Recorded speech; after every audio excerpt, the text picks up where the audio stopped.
next time, kapag mag-open ka. Nako, Susan. Mardan, Nako, Susan. Wala na yan. Ayan na. Luha na. Sige.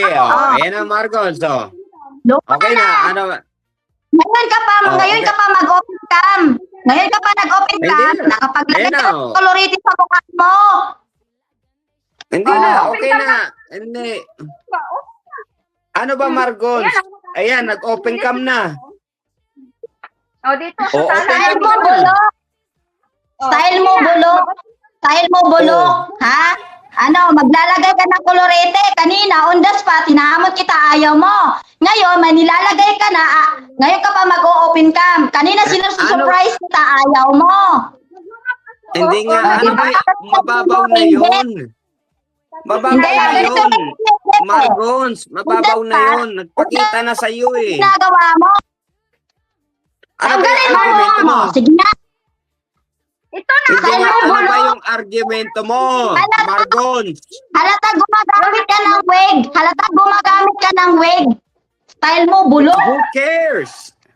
Ano ba yung Who cares argumento? nga? Kaya nga, ang argumento dito, wag kang magamo na kagandahan sa ibang tao, simpleng tao, pero gumagamit ka ng mga artificial na bagay. Yung legit, yung hindi fake. Who cares Diba? nga? Yung Andiyan na yung fake. taong kausap mo eh. Ito pa Yung hindi fake. Sige Okay na. na, Kanina, sabihin natin. kita. Open cam. Okay na, sabihin natin, Margons. My goodness. Mag-open ka. Ano ba yun? Sige na. Ayun na oh. Nakasando lang ako. Ayan na yung kalaban mo. Face to face. Ano ba yan? Peke, may wig, may makeup. Magsalita ka. Who cares? Yung argumento mo. Okay, Ano ba yung galit mo? Tama yung sinasabi ni Kuya Jeff. Who cares? Who cares? Hindi mo siya pwedeng Nire-retract na nga i-retract. ni Daisy. Hindi nga, nire-retract na. Ibig sabihin, binabalik niya yung salita niya. Kasi nakita niya lang yun. Sa tingin mo, mababawi pa yung pambababoy ng mga tao sa akin dahil sa issue na ginawa mo sa akin? Sa tingin mo?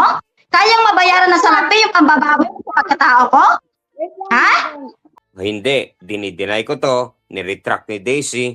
O hindi pala totoo yun. So ngayon, kaya nga, ina-address natin yung root cause dito eh. 'Di ba?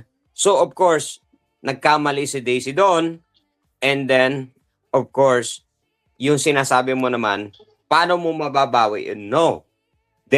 Wala nang bawian doon. Kasi it happened already.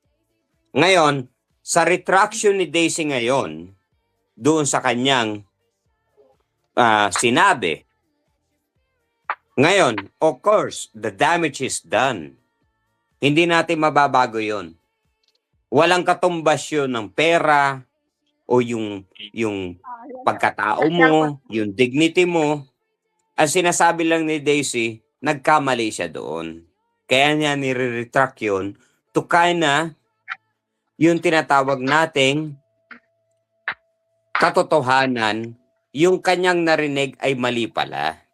So either you accept the retraction doon sa kanyang sinabi, or Ganito yan, Kuya Jeff eh. Ganito yan, Kuya. Mas